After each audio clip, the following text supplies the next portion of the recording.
উপলব্ধি করার জন্য। সপ্তম অধ্যায়কে আমরা আহ কি কি কারণে এখন এই সপ্তম অধ্যায়ের আলোচনা আসছে এখানে, তো আচার্যরা ব্যাখ্যা করে বলছেন যে সপ্তম অধ্যায় থেকে ভক্তি শতক শুরু হচ্ছে। আমরা সবাই জানি ভগবত গীতা তিনটি শতক রয়েছে। প্রথমে হচ্ছে কর্ম শতক, মাঝখানে হচ্ছে ভক্তি শতক, শেষে হচ্ছে জ্ঞান শতক। 1 থেকে 6 কর্ম শতক, মাঝখানে 7 থেকে 8, 9, 10, 11, 12 এ হচ্ছে ভক্তি শতক, এবং 13 থেকে 18 হচ্ছে জ্ঞান শতক। তো এখন এই সপ্তম অধ্যায় থেকে ভগবান ভক্তি শতক অর্থাৎ ভক্তি তত্ত্ব বিষয়ে বর্ণনা করা শুরু করছেন। ভক্তি বিষয়ক উম, তত্ত্ব এবং জ্ঞান আমরা এই সপ্তম অধ্যায় থেকে জানবো ভগবান শ্রীকৃষ্ণের কাছ থেকে।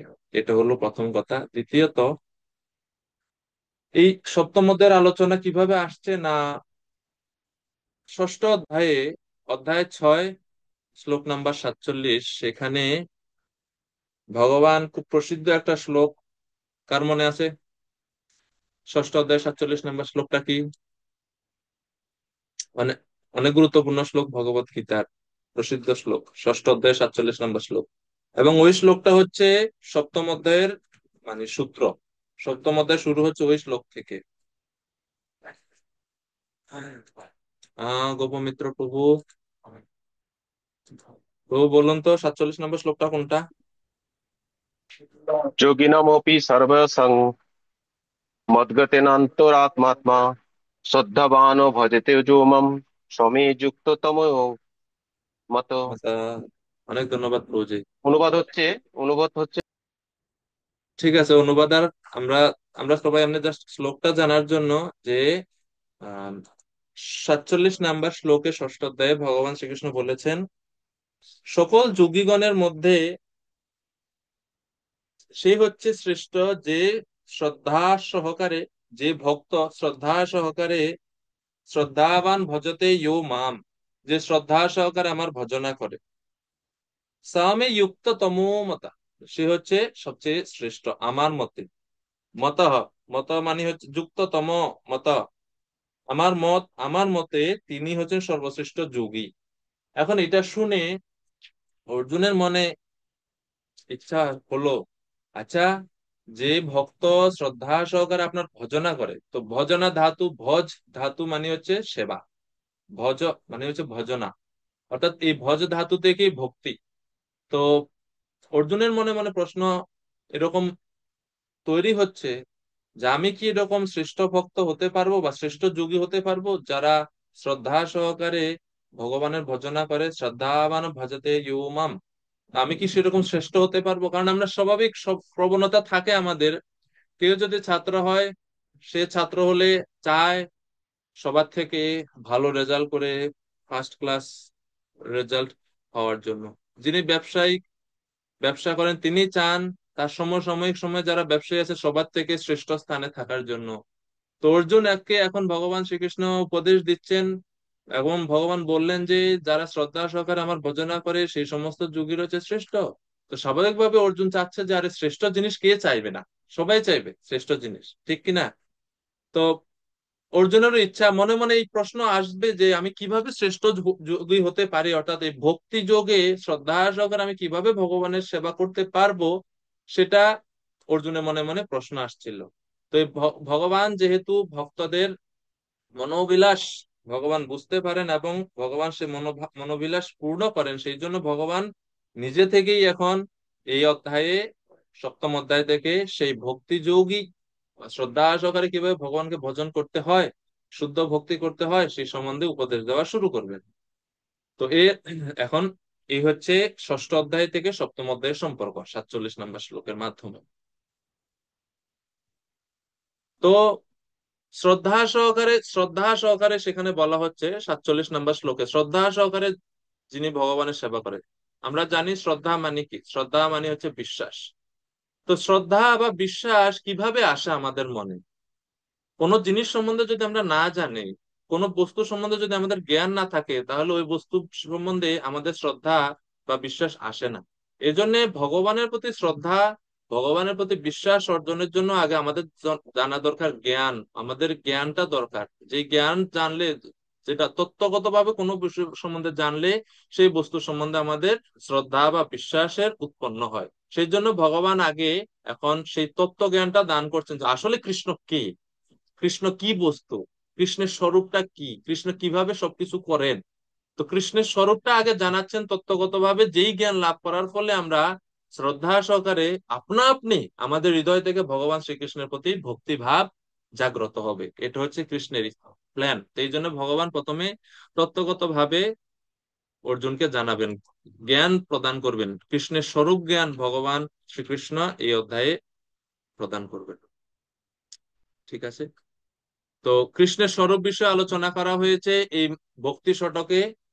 কিভাবে ভগবানের স্বরূপকে উপলব্ধি করতে হয় সেই সম্পর্কে আলোচনা করা হয়েছে এই ভক্তি শতকের মধ্যে। এবং আমরা দেখবো এই 7, 8, 9, 10, 11, 12 এই অধ্যায়গুলোতে আমরা দেখবো কিভাবে ভগবান তার স্বরূপকে উন্মোচন করছেন। প্রত্যেকটা অধ্যায়ে আমরা জানবো তো ভগবানের মহিমা জ্ঞান আমরা লাভ করব এই ভক্তি শতক থেকে। এবং ভগবান সম্বন্ধে ভগবানের মহিমা জ্ঞান যত আমরা লাভ করব, ভগবানের মহিমা জ্ঞান থেকে আমাদের ভগবত প্রাপ্তির একমাত্র উপায় যে ভক্তিযোগ, তা করার জন্য আমাদের হৃদয় থেকে স্বতঃস্ফূর্ত ভাবে অনুপ্রেরণা আসবে। তো এই সপ্তম অধ্যায়ের নাম হচ্ছে বিজ্ঞান যোগ। সপ্তম অধ্যায়কে আমরা আহ বিভাজন করতে পারি আমাদের বোঝার সুবিধার্থে। শ্লোক নাম্বার 1 থেকে 3 পর্যন্ত ভগবান শ্রীকৃষ্ণ শ্রবণের কথা বলছেন যে হে অর্জুন, আমি এখন তোমাকে বলবো কিভাবে আমার স্বরূপ কি, এবং আমার চিন্ময় এবং জড় শক্তির সম্বন্ধে, আমার স্বরূপ সম্বন্ধে, এবং কিভাবে আমি জগৎ সৃষ্টি করি সেই তত্ত্ব সম্বন্ধে আমি তোমাকে বলবো, তুমি শ্রবণ করো। শৃণু শব্দটা আসছে। তো শ্রবণের পন্থা সম্বন্ধে ভগবান 1 থেকে 3 নম্বর শ্লোকে বলছেন। ঠিক আছে। এরপরে শ্লোক নাম্বার 4 থেকে 12 পর্যন্ত ভগবান শ্রীকৃষ্ণ এখন ভগবান শ্রীকৃষ্ণের জড় এবং চিন্ময় শক্তির সম্বন্ধে জ্ঞান প্রদান করছেন। ভগবান ভগবান শ্রীকৃষ্ণের শক্তি সম্পর্কে, জড় এবং চিন্ময় শক্তি বা পরা শক্তি এবং পরা প্রকৃতি অপরা প্রকৃতি সম্বন্ধীয় জ্ঞান ভগবান 4 থেকে 12 নম্বর শ্লোকে প্রদান করছেন। এরপরে শ্লোক নাম্বার 13, 14 এই দুইটি শ্লোকে ভগবান বলছেন যে প্রকৃতি, এই যে পরা অপরা প্রকৃতি সম্বন্ধে আগে বললেন, সেই যে প্রকৃতি জাত যে গুণ, সেই গুণ সমূহের নিয়ন্ত্রক হচ্ছে ভগবান নিজে। তো ভগবান শ্রীকৃষ্ণ হচ্ছে গুণ সমূহের নিয়ন্ত্রক। সেটা 13 এবং 14 এই দুইটি শ্লোকে বর্ণনা করা হলো। এখন এত কিছু জানার পরে, ভগবান শ্রীকৃষ্ণের মহিমা জ্ঞান জানার পরে অর্জুনের মনে মনে প্রশ্ন আসলো, তো ভগবান যদি সর্বে সর্বা হয়, তিনি যদি সর্বোৎকৃষ্ট হয়, সর্বোত্তম হয়, ওনার কাছ থেকে যদি জগৎ সৃষ্টি স্থিতি হয়, তাহলে কেন মানুষেরা এই ভগবানের শরণাগত হয় না? তো এই জন্য 15 থেকে 19 নম্বর শ্লোকে ভগবান বর্ণনা করবেন 4 প্রকার সুকৃতিকারী এবং 4 প্রকার দুষ্কৃতিকারী ব্যক্তি সম্বন্ধে। 4 প্রকার ব্যক্তি যারা ভগবানের শরণাগত হয়, 4 প্রকার ব্যক্তি যারা ভগবানের শরণাগত হয় না। এরপরে 20 থেকে 25 নম্বর শ্লোকে ভগবান দেবদেবীর উপাসক এবং নির্বিশেষ ব্রহ্মের যারা উপাসনা করে তাদের সম্বন্ধে বলবেন, নির্বিশেষবাদ এবং দেবতা উপাসনা সম্বন্ধে ভগবান বলবেন। 26 থেকে 30 পর্যন্ত ভগবান শেষে বর্ণনা করবেন যে কিভাবে মায়ার দ্বারা আমরা মোহগ্রস্ত হই, এবং এই মোহগ্রস্ত অবস্থা থেকে শ্রীকৃষ্ণের প্রতি ভক্তি আমরা কিভাবে লাভ করতে পারি, অর্থাৎ মোহগ্রস্ত অবস্থা থেকে মুক্ত হয়ে আমরা কিভাবে ভক্তি লাভ করতে পারি, সেই অবস্থা সম্বন্ধে ভগবান শেষের অংশে 26 থেকে 30 নম্বর শ্লোকে ভগবান ব্যাখ্যা করবেন। তো এই হলো মোট পুরো সপ্তম অধ্যায়ের রূপরেখা। আনন্দপ্রদা মাতাজি। হরে কৃষ্ণ প্রণাম প্রভু। 13 থেকে 14টা আবার একটু বলবেন, আর হচ্ছে 19-এর পর থেকে মানে 26-এর আগে এটা আবার একটু রিপিট করেন প্রভু। 13 থেকে 14 হচ্ছে ভগবান শ্রীকৃষ্ণ হচ্ছেন গুণ সমূহের নিয়ন্ত্রক। কৃষ্ণ প্রকৃতি 3 গুণকে নিয়ন্ত্রণ করে, সেই সম্বন্ধে বলা হচ্ছে 13 থেকে 14। আর 19-এর পরে বলছেন, মানে অর্থাৎ 20 থেকে 25 নম্বর শ্লোকে দুইটা বিষয় আলোচনা হচ্ছে, দেবতা উপাসনা সম্বন্ধে এবং নির্বিশেষবাদ। এই দুইটি সম্বন্ধে ভগবান আলোচনা করছে 20 থেকে 25। আর 26 থেকে 30 আমরা কিভাবে মায়া দ্বারা মোহগ্রস্ত হই এবং কিভাবে মোহ থেকে মুক্ত হয়ে আমরা ভগবানের ভক্তি করতে পারবো, কৃষ্ণ শরণাগত হতে পারবো, সে বিষয়ে 26 থেকে 30 নম্বর শ্লোকে ভগবান বলছে। ঠিক আছে,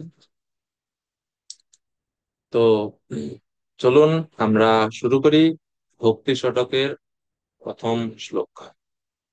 সমস্ত যোগ পন্থার মধ্যে ভক্তি যোগ হচ্ছে শ্রেষ্ঠ। সে ভক্তি যোগ সম্বন্ধে আমরা শুরু করব আজকে থেকে। তো 1 থেকে 3 শ্রবণ পন্থা, ভগবান বলছেন শ্রবণের মাধ্যমে ভগবান শ্রীকৃষ্ণকে জানা যায়। দেখুন একটা জিনিস, যে নববিধা ভক্তির শুরু বা প্রথম অঙ্গটা হচ্ছে শ্রবণ। এবং এই ভক্তি শতকেরও সপ্তম অধ্যায়ের আজকের এই শ্লোকে ভগবান অর্জুনকে স্পেসিফিকলি নির্দিষ্টভাবে বলছেন শ্রবণ করো, শুনো। শ্লোক নাম্বার 1। তো অর্জুনের মনের প্রশ্ন এটা ভগবান নিজে থেকে বুঝতে পেরে উত্তর প্রদান করছেন, অর্জুনকে আর বাহ্যিকভাবে প্রশ্ন করতে হয়নি। তো ভগবান বলছেন শ্রী ভগবান উবাচ, আপনারা সবাই কৃপা করে আপনাদের সামনে ভগবত গীতা রাখবেন এবং চেষ্টা করবেন শ্লোকগুলো উচ্চারণ করার জন্য। মানে ভুল হলেও অনেক সময় হতে পারে যে প্রভু আমরা তো বুঝতে পারি না বা পড়তে একটু কষ্ট হয়, কোনো অসুবিধা না, চেষ্টা করেন, পারবেন। ময়্যাসক্তমনা পার্থ যোগম युञ्जन्मदाश्रयः असंशयं समग्रं মাম যথা জ্ঞাস্যসি তৎ শৃণু। তো ভগবান বললেন, শ্রী ভগবান উবাচ,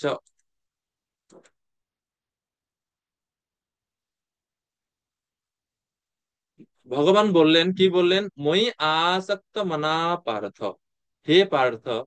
তো অর্জুনকে পার্থ বলে কৃষ্ণ সম্বোধন করছেন। পার্থ কেন না, পৃথা পুত্র, এই জন্য পার্থ। হে পার্থ, আমাতে আসক্ত চিত্ত হয়ে, মই আসক্ত মনা, আমাতে আসক্ত চিত্ত হয়ে, 2, মই আসক্ত মনা পার্থ যোগম युञ्जन মদাশ্রয়। একজন মাতাজি হাত উঠাচ্ছেন কিন্তু পরে আবার ডাউন করে দিতেছেন, বলুন মাতাজি।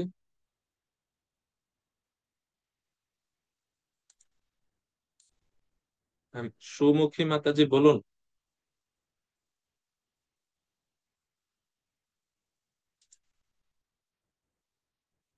হয়ে গেল। মাতাজি কোনো প্রশ্ন আছে?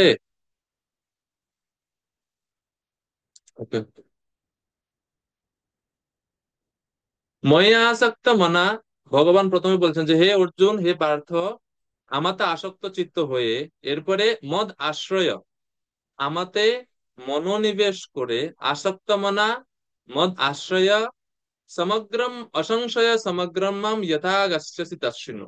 আমাতে আসক্ত চিত্ত হয়ে আমাতে মনোনিবেশ করে যোগ অভ্যাস করলে কিভাবে সমস্ত সংশয় থেকে মুক্ত হয়ে আমাকে জানতে পারবে, তা শ্রবণ করো। তো ভগবান বলছে যে আমি এখন তা বলবো, তুমি তা শ্রবণ করো। তো এইখানে সরাসরি ভাবে ভগবান শৃণু বা শ্রবণ ভক্তিযোগের যে প্রথম অঙ্গ, সেই শ্রবণ পন্থা সম্বন্ধে ভগবান অর্জুনকে উপদেশ দিচ্ছেন, শ্রবণ পন্থা সম্বন্ধে। তো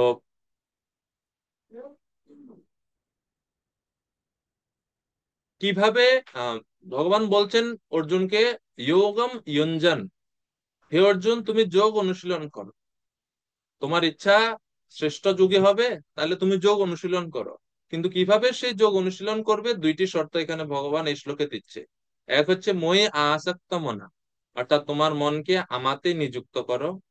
এবং 2 হচ্ছে মদ আশ্রয়, অর্থাৎ কৃষ্ণ ভাবনায় ভাবিত হয়, আমার আশ্রয় গ্রহণ করে, আমার আশ্রয় গ্রহণ করে মনকে আমাকে তোমার মনকে আমাতে নিযুক্ত করে, এই 2টা বৈশিষ্ট্য সহকারে তোমার উচিত এই যোগম ইয়ঞ্জন, অর্থাৎ এই যোগ অনুশীলন করা। এবং এইভাবে করার ফলে কি হবে না, অসংশয় সমগ্রম মাম, কি লাভ হবে, তুমি নিঃসন্দেহে সম্পূর্ণরূপে যথা গচ্ছসি, আমাকে জানতে পারবে।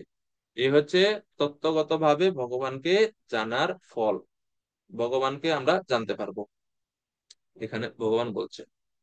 তো আসক্ত মইয়া আসক্ত মনা, সে তো আচার্যরা ব্যাখ্যা করছেন যে যার উৎপত্তি বিনাশশীল বস্তু এবং শব্দ স্পর্শ রূপ রস গন্ধের প্রতি আকর্ষণ দূর হয়েছে, যার ইহলোকে শারীরিক মান সম্মান ইত্যাদি বোধ সম্পূর্ণরূপে চলে গেছে, যার আসক্তি বিরক্তি কিছুই নাই, যে ব্যক্তি শুধুমাত্র ভগবানের প্রতি আকর্ষণ আছে, এইরূপ ব্যক্তিকে বলা হয় মই আসক্ত মনা।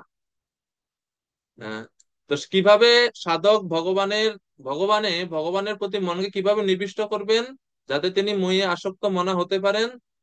তো এই জন্য বলছেন মদ আশ্রয়, আমার আশ্রয় গ্রহণ করো। এই জগতে আমরা সবাই কারো না কারো আশ্রয়ে আমরা বেঁচে থাকতে চাই। ছোট ছোট বাচ্চারা যখন জন্মগ্রহণ করে মা বাবার আশ্রয়ে বড় হয়, বৃক্ষ আদি ভূমির কে আশ্রয় করে বৃদ্ধি প্রাপ্ত হয়। এই জগতে কোনো কিছু আশ্রয়হীন নেই, সবকিছু আশ্রয় করে, কোনো না কোনো কিছুকে আশ্রয় করে আমরা বেঁচে থাকি। তা আশ্রয়হীন ভাবে আসলে আমরা বেঁচে থাকতে পারি না। কিন্তু এখানে ভগবান অর্জুনকে বলছেন যে তুমি যদি শ্রেষ্ঠ যোগী হতে হও তাহলে তোমাকে আমার আশ্রয় গ্রহণ করতে হবে, আমাকে আমার উপর বিশ্বাস রাখতে হবে, এবং আমাকে আশ্রয় করে বলতে আমার শরণাগত হয়ে তোমাকে এই যোগ অনুশীলন করতে হবে, এবং সেই যোগ হচ্ছে ভক্তি যোগ। কারণ আমরা স্বাভাবিকভাবে জগতে কারো না কারো আমরা আশ্রয় চাই, আমরা আশ্রয় ছাড়া থাকতে পারি না, আশ্রয় ছাড়া আমরা সুখী হই না। কিন্তু স্বাভাবিকভাবে আমরা যখন স্ত্রী পুত্র বা জড়জাগতিক কোনো জিনিসের প্রতি আমরা আশ্রয় গ্রহণ করি, সে আশ্রয় দাতা যেহেতু নিত্য না, সেই জন্য আমরা নিত্য আশ্রয় লাভ করতে পারি না।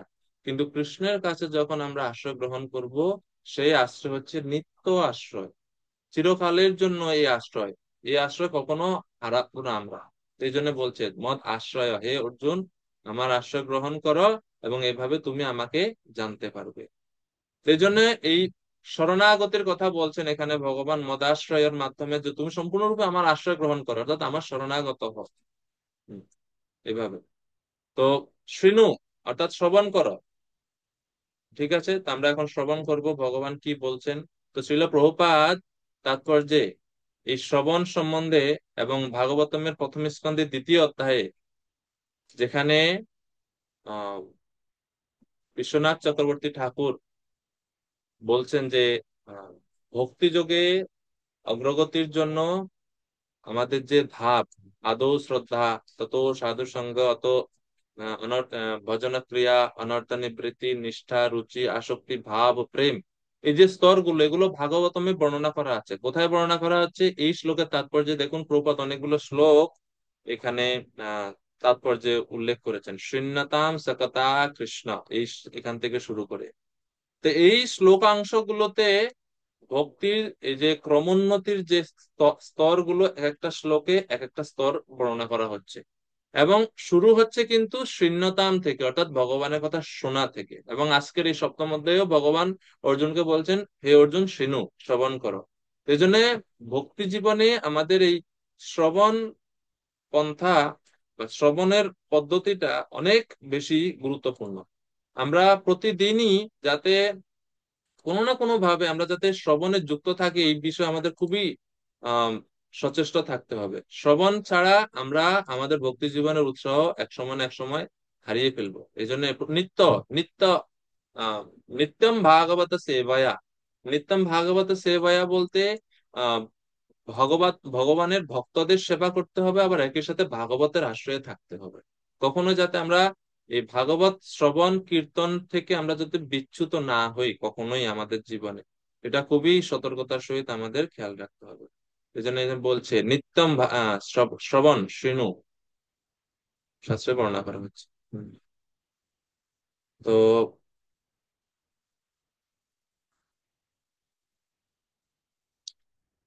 আপনাদের একটু দেখাই যে কিভাবে বিশ্বনাথ চক্রবর্তী ঠাকুর এই ভাগবতমের এই অংশের শ্লোকগুলোকে তিনি ভক্তির যে ক্রমোন্নতি স্তর সেটাতে সেটাতে তিনি বর্ণনা করলেন এই বিষয়গুলোতে। আপনারা স্লাইড দেখতে পাচ্ছেন?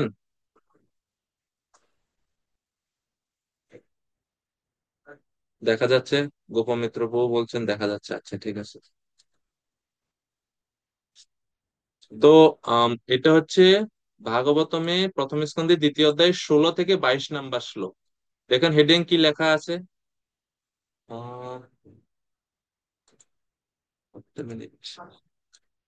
হেডিং হচ্ছে ভগবত ভক্তিতে প্রগতি। আমরা যে ভক্তি জীবনে উন্নতি লাভ করি, সমস্ত উন্নতির মূল ভিত্তি কিন্তু হচ্ছে শ্রবণের মধ্যে। আমরা শ্রবণের কাছ শ্রবণ থেকে সেটা লাভ করি। তো বিশ্বনাথ চক্রবর্তী ঠাকুর এই শ্রবণের পন্থা থেকে আরেকটু পিছনে গেলেন। শ্রবণের থেকে আরেকটু পিছিয়ে গিয়ে তিনি বললেন, তিনি আরো ভিন্নভাবে এটাকে আহ প্রদর্শন করছেন সেই শ্লোকগুলোতে। হ্যাঁ, সুমুখী মাতাজি বলুন। মাতাজি হ্যান্ড রেজ করতেছেন কিন্তু কিছু বলছেন না। আমি আর পরবর্তীতে উনি হ্যান্ড রেজ করলে আর বলতে দিব না। 16 নম্বর শ্লোকে ব্যাখ্যা করা হচ্ছে শ্রদ্ধা, সাধুসঙ্গ এবং ভজন ক্রিয়ার মাধ্যমে। তো ভাগবতমের প্রথম স্কন্ধে দ্বিতীয় অধ্যায় আপনারা যদি পড়বেন নিজের ব্যক্তিগত সময়ে, স্যাত মহৎ সেবয়া বিপ্রা পুণ্য তীর্থ নিষেবনাথ, এই শ্লোকটা রয়েছে। শ্লোকটা শুরু হয় শুশ্রূষ শ্রদ্ধা ধানস্য বাসুদেব কথারুচি স্যাত মহৎ সেবয়া বিপ্রা পুণ্য তীর্থ নিষেবনাথ। তো বিশ্বনাথ চক্রবর্তী ঠাকুর বলছেন যে ভক্তি জীবনে আমাদের ভক্তির শুরু হয় কোথা থেকে? শ্রবণ থেকে। তিনি আরেকটু পিছনে গেলেন। পিছনে গিয়ে তিনি বললেন যে আসলে এই যে শ্রবণের প্রতি যে ইচ্ছা, এটার জন্যও কিন্তু আমাদের পূর্ব জীবনে স্বীকৃতি লাগে। কারণ দেখবেন যে 50 জন মানুষ মন্দিরে আসে, 5 জন গীতা পাঠে বসে আর 45 জনই হাওয়া সৌন্দর্য দেখে, গিফট শপে গিয়ে ঘোরাঘুরি করে, ভগবানের কথাতে শক্ত না। তো বলছে এই জন্য যে যেহেতু পূর্ব জীবনে স্বীকৃতি নেই, এই জন্য এই সমস্ত মানুষেরা ভগবানের কথাতে আসক্ত হয় না। এই জন্য বিশ্বনাথ চক্রবর্তী ঠাকুর আরো পিছনে গেলেন। তিনি বলছেন প্রথম ভক্তের, আমরা ওনার এই বিশ্বনাথ চক্রবর্তী ঠাকুর এই স্তরটা একটু দেখবো। তিনি বললেন সতাম কৃপা সেত মহৎ সেবয়া, অর্থাৎ সাধুদের সেবার সাধুরা যখন কৃপা করেন, সাধুরা যখন কৃপা করে আমাদের কাছে আসেন এবং আমাদেরকে দর্শন দান করেন, আমাদের কাছে কৃষ্ণ কথা নিজে থেকে পরিবেশন করেন, আমাদের উপর কৃপা করেন, এই সতাম কৃপা হচ্ছে আমাদের ভক্তির শুরু। এর পরবর্তী স্তর হচ্ছে যখন সাধু কৃপা করে আমাদেরকে, তখনই আমরা সাধুদের সেবা করার সুযোগ পাই। তো পরবর্তী স্তর হচ্ছে মহৎ সেবা। আর যখন এইভাবে সাধুর কৃপা এবং মহৎ জনের সেবা আমরা করি, জ্ঞাত সারে অজ্ঞাত সারে জোর জবরদস্তি করে হলেও, তখন আমাদের হৃদয়ে ধীরে ধীরে শ্রদ্ধার উৎপন্ন হয়। শুশ্রূষ শ্রদ্ধা ধানস মানে হচ্ছে শ্রদ্ধা, বিশ্বনাথ চক্রবর্তী ঠাকুরের ব্যাখ্যা অনুযায়ী। তিনি ভক্তির 14টা স্তর বলছেন। আমরা তো নববিদ্যা ভক্তি জানি, শ্রদ্ধা সাধু সঙ্গ এই, কিন্তু বিশ্বনাথ চক্রবর্তী ঠাকুর বলছেন 14টা, মানে আরেকটু পিছন থেকে শুরু করলেন, আরেকটু গোড়া থেকে শুরু করলেন তিনি বিজ্ঞান ভিত্তিক ভাবে। শ্রদ্ধা উৎপন্ন হয়। শ্রদ্ধা যখন আমাদের হৃদয়ে উৎপন্ন হয়, এবং শ্রদ্ধা হলো মানে এই উপরের তিনটে এখন আমার মধ্যে আছে, সাধুদের কৃপা আছে, মহৎ জনের সেবা করি আমি, এবং শ্রদ্ধা আছে। এভাবে সাধুদের কাছ থেকে শ্রবণ ফলে ফলে আমার তখন পুণ্য তীর্থ নিষেবনা, অর্থাৎ গুরু পদাশ্রয় লাভ করার ইচ্ছা হৃদয়ে জাগ্রত হয়। শুনতে যেমন এটা হচ্ছে আমাদের প্রত্যেকের জীবনে আমরা মিলাতে পারি এই স্তরগুলো। যখন এই সাধুদের সঙ্গে আমরা কৃষ্ণ কথা শুনতে যাই, শুনতে শুনতে শুনতে শুনতে এক সময় ভিতর থেকে অনুপ্রেরণা আসে যে আসলে মনুষ্য জীবন সার্থক করার জন্য সদ্গুরুর আশ্রয় গ্রহণ একান্ত কর্তব্য। তখন আমরা গুরু পদাশ্রয় এই স্তরে আসি। এরপরে বাসুদেব কথা রুচি এবং শৃণ্যতাম সকথা কৃষ্ণ পুণ্য শ্রবণ কীর্তন, যেটা আজকের শ্লোকের তাৎপর্য প্রভুপাদ উল্লেখ করলেন, এই দুইটা লাইনকে বিশ্বনাথ চক্রবর্তী ঠাকুর বলছেন এটা হচ্ছে ভজনেষু স্পৃহা। ভজনেষু স্পৃহা মানে গুরুর পদাশ্রয় লাভ করার পরে আসলে আমাদের প্রকৃত ভজনটা শুরু হয়। কারণ গুরুদেব আমাদেরকে পরম্পরার সাথে যুক্ত করেন, কৃষ্ণের সাথে সরাসরি সম্পর্ক স্থাপন করেন, তখনই প্রকৃত ভজন ক্রিয়া শুরু হয়, আমাদের ভজনের প্রতি স্পৃহা আসে। এরপরে ভাগবতমে বলছে হৃদয় অন্তস্থ হি অভদ্রাণি বিধূনতি সুরিত সতাম।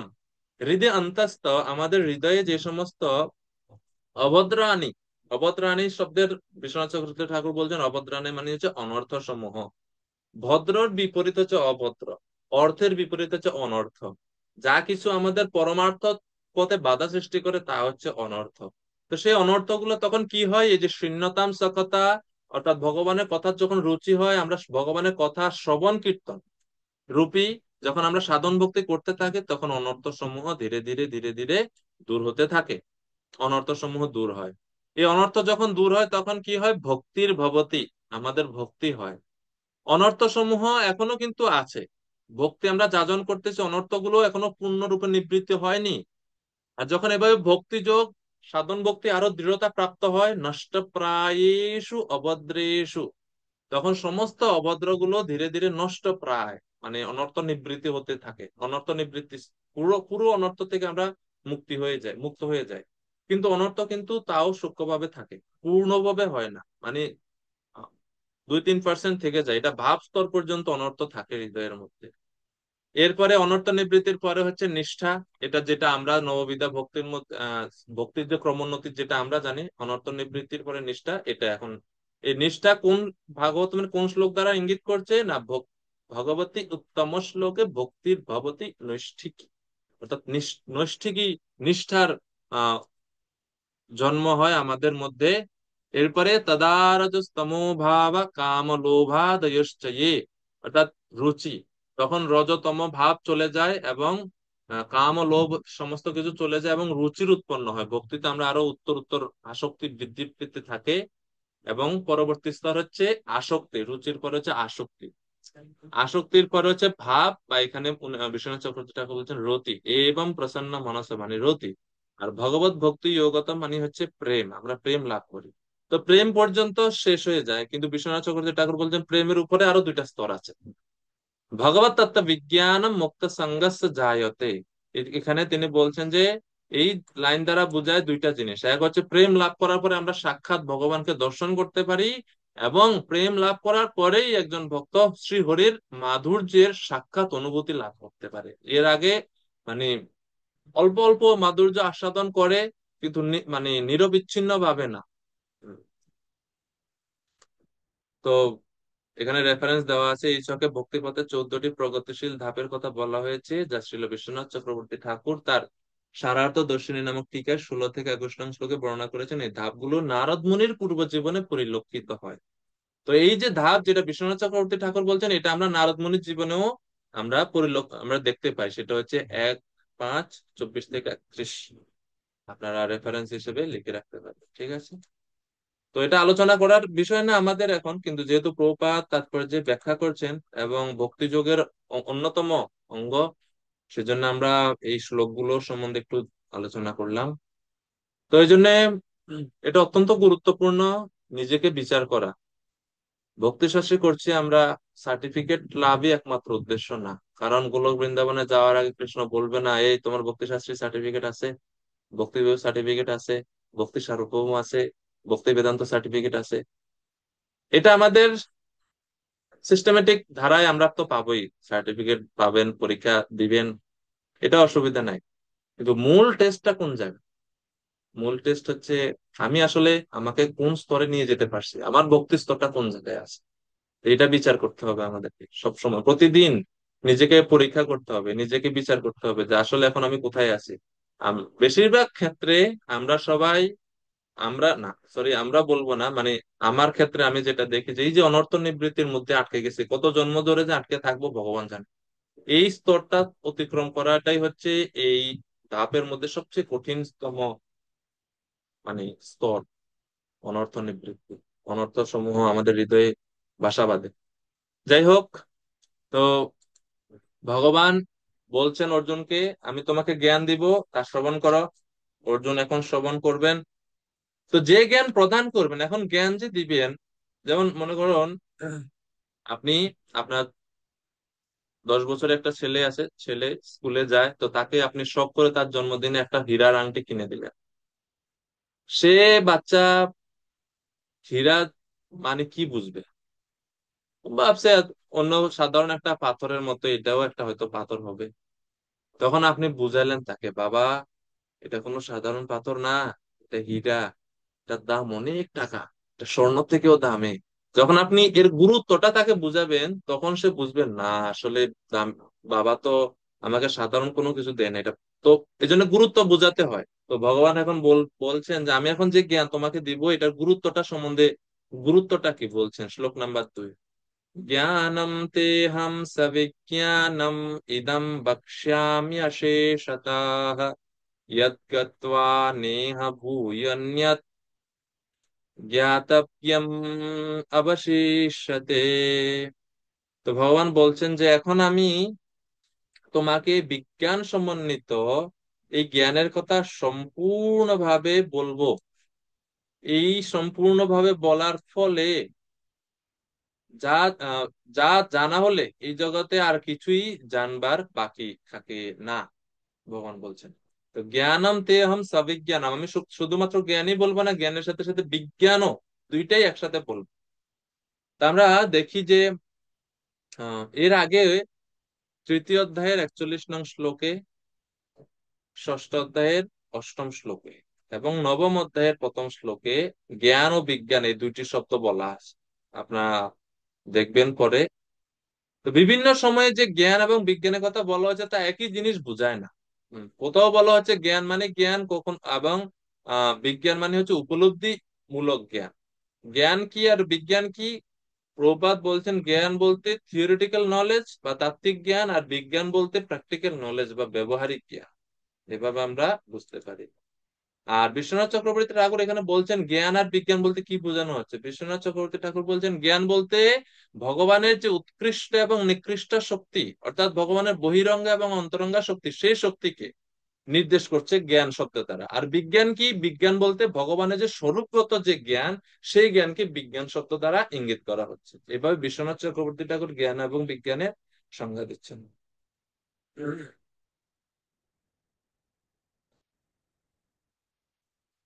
জ্ঞান এবং বিজ্ঞান।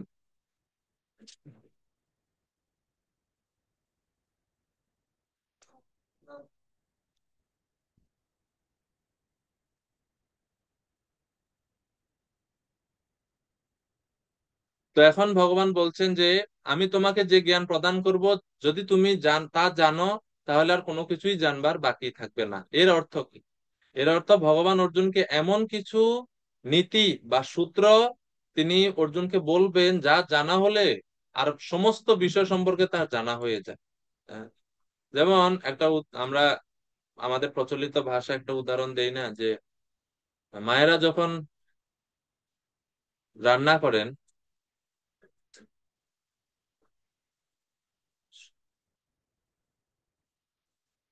রান্না করতে হলে যখন অন্ন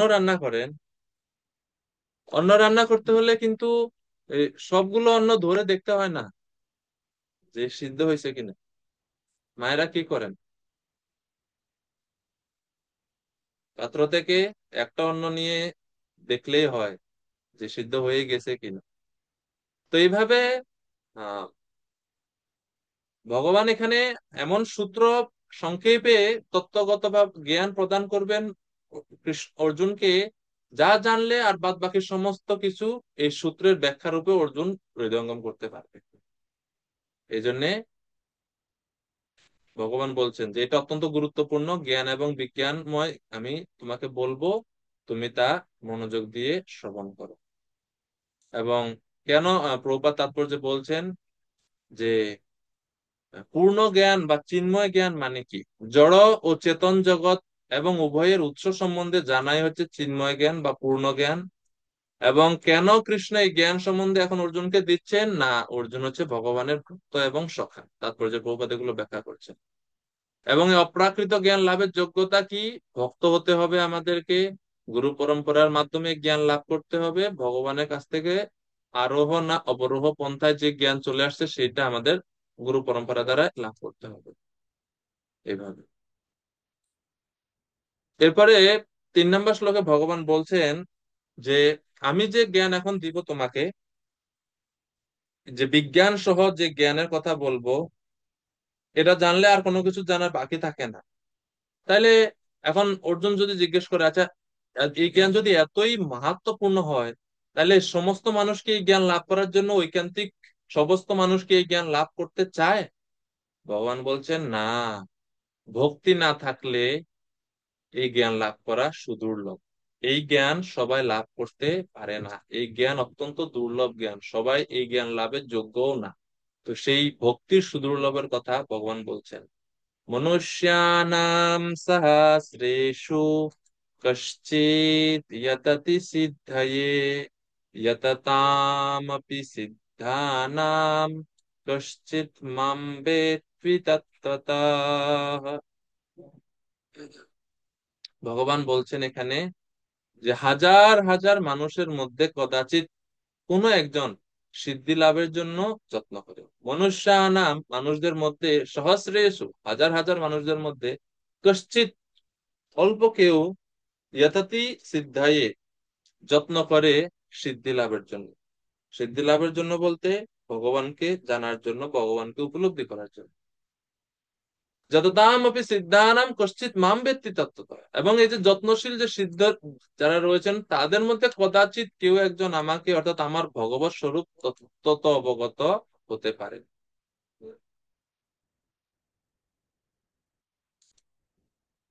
অত্যন্ত দুর্লভ এই জ্ঞান, এভাবে ভগবান অর্জুনকে বুঝালেন। জ্ঞানের মহিমা বর্ণনা করার পরে এখন ভগবান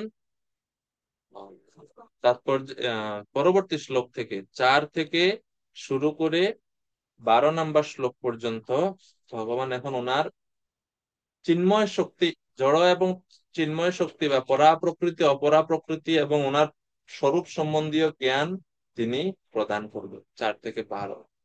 তো এটা একটু আহ মনোযোগ দেওয়ার বিষয়, আমরা চেষ্টা করব পূর্ণ মনোযোগ দিতে, কারণ এই শ্লোকগুলো একটু আহ একটু একটু মানে প্রথম অবস্থায় শুনলে একটু বুঝতে একটু অসুবিধা হতে পারে, তো এই জন্য আমরা মন দিব।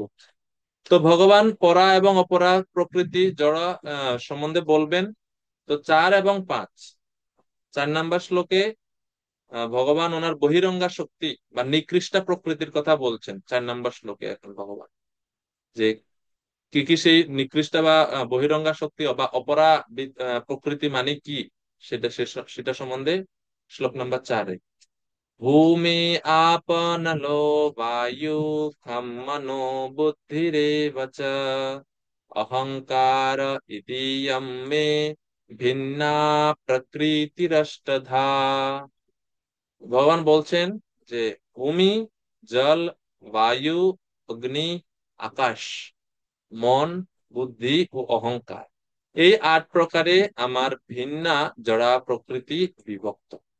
তো এই 8টা উপাদান, যে 8টা উপাদান দিয়ে জড় জগতের সমস্ত স্থূল বস্তু আহ সৃষ্টি হয়, সে 8টা উপাদান হচ্ছে ভগবানের অপরা শক্তি, অপরা, অপরা বা জড়া প্রকৃতি।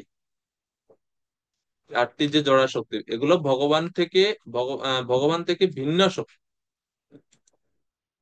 তো এর যেমন একটা উদাহরণ দিয়ে আমরা বুঝতে পারি যে কিরকম সেটা প্রভুপাদ প্রবচনে বলছেন যে, প্রভুপাদ বলছেন যে আমি এখন প্রবচন দিচ্ছি, এই প্রবচনের মাধ্যমে যে শব্দ উচ্চারণ হচ্ছে তা তোমরা সংরক্ষণ করছো, পরবর্তীতে সেটা তোমরা শ্রবণ করবে। তোমরা যে এই রেকর্ডিংটা শ্রবণ করবে তা আমারই রেকর্ডিং, এবং সেটা আমারই শব্দ, কিন্তু সেটা আমি না। হ্যাঁ? তো এখানে যেটা বলছে যে এই 8 প্রকারে আমার ভিন্ন যারা প্রকৃতি বিভক্ত। তো এটা এই উদাহরণের মাধ্যমে আমরা এটা সহজে বুঝতে পারি। এরপরে আরেকটা উদাহরণ আমরা দেখতে পাই যে গাভী এবং দুধ। আমরা দুধ পাই গাভীর কাছ থেকে, এটা হচ্ছে গাভীর শক্তির রূপান্তর, কিন্তু এই দুধটা আবার গাভী না। যদিও গাভী থেকে দুধ আসতেছে, কিন্তু দুধ আবার কিন্তু গাভী না। হ্যাঁ, যেমন ওই যে সহজ প্রথম উদাহরণটা যেটা আমরা দেখলাম। এছাড়া আরেকটা উদাহরণ প্রবাদ দিয়ে থাকেন এটা বোঝার জন্য, যে এই যে ভিন্না শক্তি কি বোঝায়, যে সূর্য আলোক, সূর্য গোলক এবং সূর্য, সেই সম্বন্ধে যে সূর্য এবং সূর্য আলোক, সূর্য তার নিজের জায়গায় রয়েছে, সূর্য থেকে আমরা তাপ এবং আলোক পাই এখানে, কিন্তু সূর্যের যে তাপ এবং আলো সেটা সূর্য না। আবার সূর্য ছাড়া তাপ আলোক আমরা পাই না। তা আমরা কি অনুভব করি সূর্যের তাপ এবং সূর্যের আলো, এটা পেয়ে কিন্তু আমরা বলতে পারি না যে আমি সূর্য পেয়ে গেছি। হ্যাঁ। আবার সূর্য ছাড়া তাপ এবং আলোকেরও কোনো অস্তিত্ব থাকে না। এটা হচ্ছে বিষয়। তো জড়া প্রকৃতির সম্বন্ধে বলছেন, আটটি আটটি আটটি জড়া প্রকৃতির সম্বন্ধে বলা হচ্ছে। পরবর্তীতে শ্লোক নাম্বার 4-এর পরে শ্লোক নাম্বার এখন 5। এখন ভগবান বলবেন যে এই যে অপরা প্রকৃতির কথা বলা হলো, এর থেকে উৎকৃষ্ট আরেকটা প্রকৃতি আছে যেটা হচ্ছে পরা প্রকৃতি। সেই পরা প্রকৃতিটা কি, সেই পরা প্রকৃতির সম্বন্ধে বলছে অপরায়ম ইতস্ত্বন্যম প্রকৃতিম বিদ্ধি মে পরাম জীবভূতা মহাবাহো যয়েদম ধার্যতে জগৎ। বলছে, হে মহাবাহ, এই নিকৃষ্ট প্রকৃতি ব্যতীত আমার আরেকটি উৎকৃষ্ট প্রকৃতি রয়েছে। সেই প্রকৃতি চৈতন্য স্বরূপা এবং জীবভূতা। সেই শক্তি থেকে সমস্ত জীব নিঃসৃত হয়ে এই জড়জগৎকে ধারণ করে রয়েছে। এভাবে ভগবান বলছেন যে আগের শ্লোকে বলা হচ্ছে অপরা প্রকৃতি, আর এই শ্লোকে বলা হচ্ছে পরা প্রকৃতি। যে আহ, এই নিকৃষ্ট প্রকৃতি ব্যতীত আমার একটি উৎকৃষ্ট প্রকৃতি রয়েছে। সেই প্রকৃতি হচ্ছে চৈতন্য স্বরূপা এবং জীবভূতা। সেই শক্তি থেকে সমস্ত জীব নিঃসৃত হয়ে এই জড়জগৎকে ধারণ করে আছে। তো এইভাবে ভগবান সংক্ষিপ্ত ভাবে সৃষ্টির যে তত্ত্ব সম্বন্ধে, এই জড়জগৎ কিভাবে সৃষ্টি হলো সেই সম্বন্ধে ভগবান এখানে সূক্ষ্মভাবে ব্যাখ্যা করছেন। যে আহ আমরা যে সৃষ্টির প্রক্রিয়া বা সৃষ্টির যে ধারা, সেখানে আমরা জানি যে যখন জড়জগৎ ধ্বংস হয়ে যায় সবকিছু মহাবিষ্ণুর শরীরে প্রবেশ করে। এরপরে যখন আবার সৃষ্টির সময় হয় তখন মহাবিষ্ণুর শরীর থেকে মহাবিষ্ণুর শরীর থেকে সমস্ত ব্রহ্মাণ্ড প্রকাশিত হয়। ব্রহ্মাণ্ড প্রকাশিত হওয়ার পরে গর্ভোদকশায়ী বিষ্ণু রূপে ভগবান প্রত্যেকটা ব্রহ্মাণ্ডে প্রবেশ করেন। প্রত্যেকটা ব্রহ্মাণ্ডে প্রবেশ করার পরে গর্ভোদকশায়ী বিষ্ণু রূপে তিনি প্রবেশ করেন এবং মহাবিষ্ণু প্রত্যেকটা ব্রহ্মাণ্ডের সেই ব্রহ্মাণ্ডের উপরে দৃষ্টিপাত করেন এবং ভগবানের দৃষ্টির সাথে জীব এবং কাল শক্তি সেখানে প্রবেশ করে। তো ভগবান যে বস্তুর প্রতি দৃষ্টিপাত করেন সেটা হচ্ছে প্রকৃতি। প্রকৃতি হচ্ছে কি? তো বলছে যে প্রকৃতি শব্দের ব্যাখ্যা দিয়ে এটা হচ্ছে বিশেষত যারা সাংখ্য যোগ অনুশীলন করে, সাংখ্য দর্শন অনুশীলন করে, তাদের তাদের এই সাংখ্য দর্শনে এই বিষয়ে বিস্তারিত বর্ণনা রয়েছে। একটা গ্রন্থ রয়েছে সাংখ্য কারিকা, সেখানে বলা হচ্ছে যে প্রকৃতি শব্দের ব্যাখ্যা দিয়ে বলছে মূল প্রকৃতির অবিকৃতি মহৎ আদ্যাহা প্রকৃতি বিকৃতয় সপ্ত। অর্থাৎ যে মূল প্রকৃতি কিছু থেকে উৎপন্ন হয় না, তাই এটি কোনো কিছুরই বিকৃতি কার্য নয়। মূল প্রকৃতি হতে উৎপন্ন হওয়ার কারণ মহত্তত্ত্ব, অহংকার এবং পঞ্চতন্মা। অর্থাৎ প্রকৃতির উৎস কি? ভগবান থেকে প্রকৃতি আসছে। প্রকৃতি কি? এটা হচ্ছে সুপ্ত অবস্থা, সূক্ষ্ম অবস্থা, যেখানে সবকিছু মানে কি বলে এটাকে, স্থির থাকে। আর যখনই ভগবান তার দৃষ্টি শক্তির মাধ্যমে কাল শক্তিকে সেই প্রকৃতিতে প্রবেশ করে, তখন ধীরে ধীরে কাল শক্তি এবং জীব এটাতে প্রবেশ করে, প্রকৃতিতে প্রবেশ করেন ভগবান। এবং তখন ধীরে ধীরে সে প্রকৃতি এজিটেটেড হতে থাকে, উত্তেজিত হতে থাকে, সেখানে বিক্রিয়া সৃষ্টি হয় কাল শক্তির প্রবেশের ফলে। এবং তখন ধীরে ধীরে মহত্তত্ত্ব সৃষ্টি হয় এবং মহত্তত্ত্ব থেকে অহংকার, অহংকার থেকে পঞ্চ তন্মাত্র, পঞ্চ তন্মাত্র থেকে পঞ্চমহাভূত, কর্মেন্দ্রিয়, জ্ঞানেন্দ্রিয় ইত্যাদি, এগুলো ধীরে ধীরে ধীরে ধীরে প্রকাশিত হয়। তো এই হচ্ছে ভগবানের আহ জড়া প্রকৃতির সৃষ্টি, বা এই যে অন্তরঙ্গা এবং বহিরঙ্গা বা উৎকৃষ্ট এবং নিকৃষ্ট আহ শক্তি, প্রকৃতি শক্তি, সেটার বর্ণনা এখানে দেওয়া হচ্ছে সংক্ষিপ্ত ভাবে। এবং শ্লোক নাম্বার 6 এবং 7, এই দুটি শ্লোকে ভগবান এখন বলছেন যে আমি হচ্ছে সবকিছু সৃষ্টিকর্তা, পালনকর্তা এবং ধ্বংসকর্তা। এখন এইভাবে ভগবান তার স্বরূপ সম্বন্ধে বলছেন যে আমি কে, বুঝো আমাকে। স্বরূপটা বলছেন, আমি হচ্ছে সবকিছু সৃষ্টিকর্তা, পালনকর্তা এবং সংহারকর্তা। ভগবান এখানে ব্যাখ্যা করছেন শ্লোক নাম্বার 6। শ্রীকৃষ্ণ হচ্ছে মূল কারণ, ভগবান হচ্ছেন মূল কারণ। ভগবান নিজের মহিমা এখন ব্যাখ্যা করছেন। এতৎ যোনীনি ভূতানি সর্বাণি ইত্যুপধারয়া अहम कृत्स्नस्य जगत प्रभव प्रलयस्तथा। গোপমিত্র প্রভু অনুবাদটা পড়বেন কৃপা করে। হরে কৃষ্ণ বাবু, প্রণাম প্রণাম। 6 নম্বর শ্লোকের অনুবাদ। আমার এই উভয় প্রকৃতি থেকে জড় ও চেতন সবকিছু উৎপন্ন হয়েছে।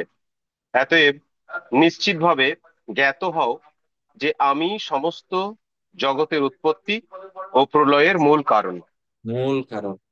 ভগবান এখানে বলছেন যে আমি হচ্ছে সবকিছুর মূল কারণ। নিমিত্ত কারণ এবং উপাদান কারণ নামে দুইটা শব্দ রয়েছে। তো এতদ যোনিনি ভূতানি, অর্থাৎ যত প্রকার দেবতা, মানুষ, যোনি রয়েছে। যোনি মানে জীব দেহ রয়েছে, জঙ্গম, স্থাবর জঙ্গম, বৃক্ষ, লতা ইত্যাদি যা কিছু রয়েছে সমস্তই আমার পরা এবং অপরা প্রকৃতির সংযোগ থেকে উৎপন্ন হয়েছে। ভগবান আগের দুইটি শ্লোকে পরা প্রকৃতি এবং অপরা প্রকৃতির সম্বন্ধে বলছেন, এখন বলছেন ভগবান যে এই পরা এবং অপরা প্রকৃতি উভয় প্রকৃতির সমন্বয়ে এই জগতে দৃশ্যমান এতদ ইয়োনিনি, অর্থাৎ এই সমস্ত দেহদার দেহ, এই সমস্ত জড় চেতন সবকিছু উৎপন্ন হয়েছে আমার উভয় প্রকৃতি থেকে। জড় এবং উৎকৃষ্টা এবং নিকৃষ্টা বা পরা অপরা প্রকৃতির সংযোগ থেকে এই সমস্ত কিছু উৎপন্ন হয়েছে। এতদ যোনিনি ভূতানি। এবং এই ভগবান যে এই যে সমস্ত কিছুর উৎস, এই সম্বন্ধে ভগবান আহ ত্রয়োদশ অধ্যায়ে, 13 অধ্যায়ে 26 নম্বর শ্লোকে ভগবান ক্ষেত্র এবং ক্ষেত্রজ্ঞ সম্বন্ধে ভগবান বলছেন। সেখানে ভগবান বলছেন যে আহ সকল স্থাবর জঙ্গম প্রাণীর উৎপত্তি হচ্ছে আমি, আমার থেকে সমস্ত প্রাণীর উৎপত্তি হয়। এই শ্লোকে যেটা বলা হচ্ছে এই সেম জিনিস ভগবান আহ ত্রয়োদশ অধ্যায়েও ভগবান ব্যাখ্যা করছেন। আবার একই কথা চতুর্দশ অধ্যায়ে 4র্থ শ্লোকে সেখানেও সাধারণভাবে বলছেন যে স্থাবর জঙ্গম জনিতে উদ্ভূত যত প্রকার দেহ আছে সবকিছুর বীজ বা জীবাত, সেই সবকিছুর মূল হচ্ছে আমি, আমার থেকে সবকিছু, সবাই আমার অংশ। এইভাবে ভগবান অন্যান্য ভগবদ্গীতার অন্যান্য জায়গাতেও এই কথা বলছেন, এতৎ যোনিনি ভূতানি সর্বাণি ইতি উপধারয়, আমার এই উভয় প্রকৃতি থেকে জড় ও চেতন সবকিছু উৎপন্ন হয়েছে। অতএব নিশ্চিতভাবে জেনে রেখো যে আমি সমস্ত জগতের উৎপত্তি ও প্রলয়ের মূল কারণ। সমস্ত এই যে দৃশ্যমান জগতে যা কিছু এবং আমরা যা কিছু দেখতে পাই না সবকিছুর উৎপত্তি প্রলয়ের মূল কারণ হচ্ছেন পরমেশ্বর ভগবান। প্রভব প্রভব প্রলয়স্তথা অহম কৃষ্ণস্য জগত, আমি হচ্ছে এই জগতের প্রভব মানে উৎপত্তির কারণ এবং প্রলয়েরও কারণ। তো প্রভব বলতে কি বোঝায়? প্রভব বলতে এখানে ভগবান বোঝাচ্ছেন যে আমি হচ্ছে এই জগতের নিমিত্ত কারণ। নিমিত্ত কি আর উপাদান কি এই বিষয়টা একটু আমরা সংক্ষেপে জেনে নেই। কারণ এই নিমিত্ত কারণ, উপাদান কারণ, কার্য কারণ, এই তত্ত্বগুলো অনেক আছে, আমরা গৌড়ীয় বৈষ্ণবদের এটা জানা দরকার। নিমিত্ত এবং উপাদান কারণ সহজ একটা উদাহরণ আমরা দিতে পারি যে আমরা যখন কুমার যারা তারা মাটি দিয়ে বিভিন্ন আসবাবপত্র তৈরি করে, মাটি দিয়ে কলসি যদি তৈরি করে, আচ্ছা বলুন তো তাইলে এই যে কলস তৈরি করলেন, সমস্ত ভক্তদের কাছে প্রশ্ন, সে আপনারা একটু সচেষ্ট হন, যে জানবেন উত্তর দিবেন, ঠিক আছে? কলসি তৈরি করছেন, এখানে আহ মূল কারণ, নিমিত্ত কারণ কি এবং উপাদান কারণ কি?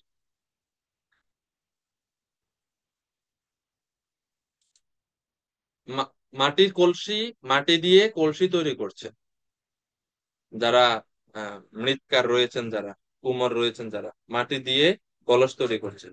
অথবা মাটির কলস যদি একটু ওল্ড এক্সাম্পল হয়ে যায়, আমরা আধুনিক ধরি যে স্বর্ণ দিয়ে স্বর্ণের অলংকার তৈরি করলে, তো সেখানে নিমিত্ত কারণ কি আর উপাদান কারণ কি?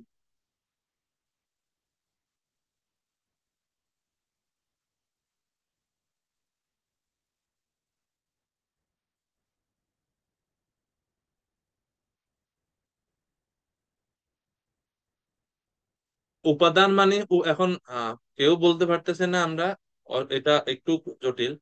উপাদান মানে হচ্ছে কোন বস্তু দিয়ে ওই বিষয়টা তৈরি হচ্ছে, আর নিমিত্ত মানে হচ্ছে কে ওটা তৈরি করছে। ঠিক আছে?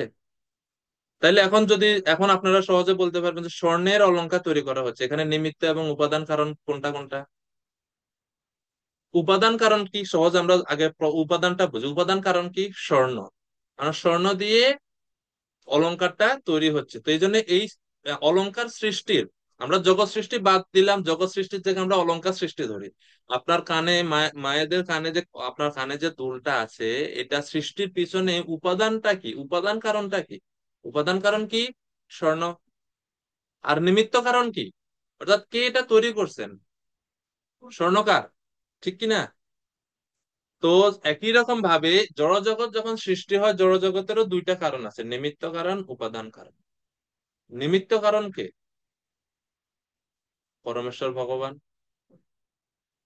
আর উপাদান কারণ কি? পরা প্রকৃতি এবং অপরা প্রকৃতি। সহজ বিষয় হয়ে গেল, সহজ ভাবে বুঝলে এটা।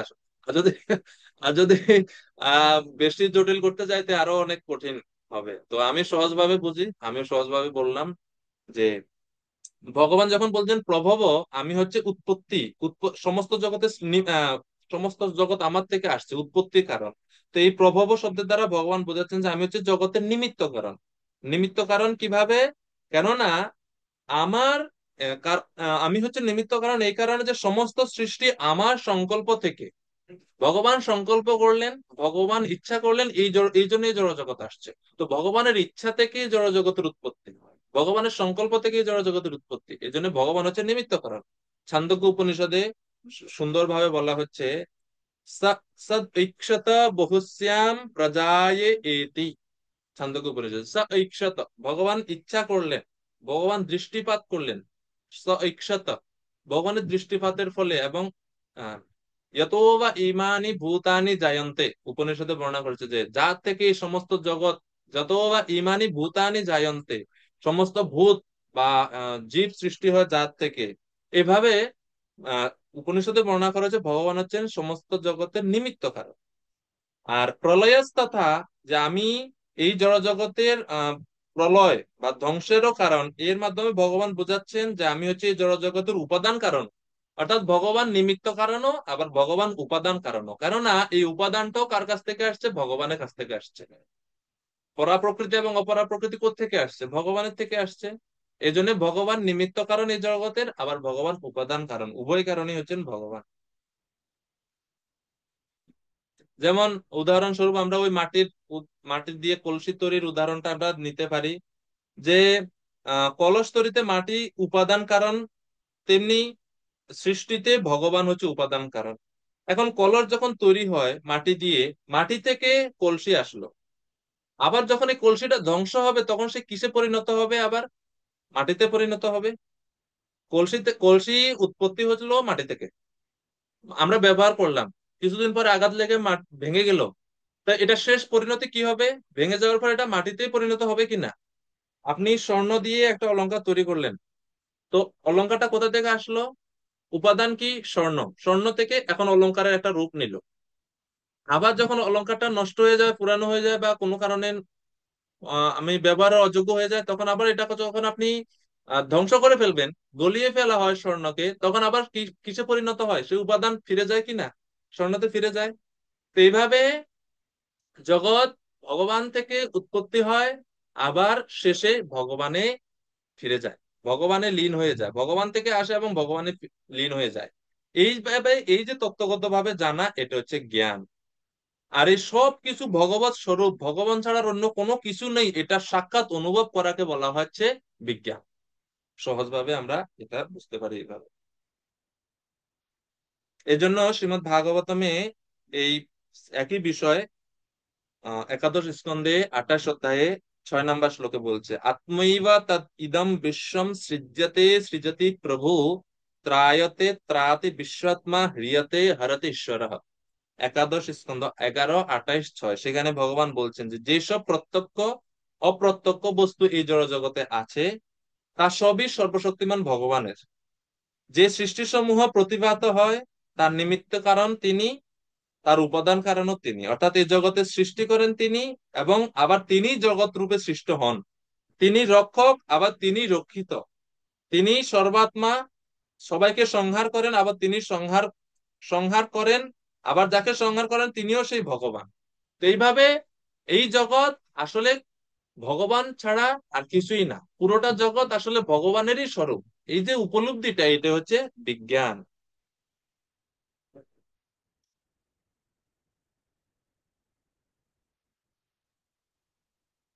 কেননা ভগবান হচ্ছে কার্য এবং কারণ উভয়েরই উৎপত্তি স্থল। ঠিক আছে।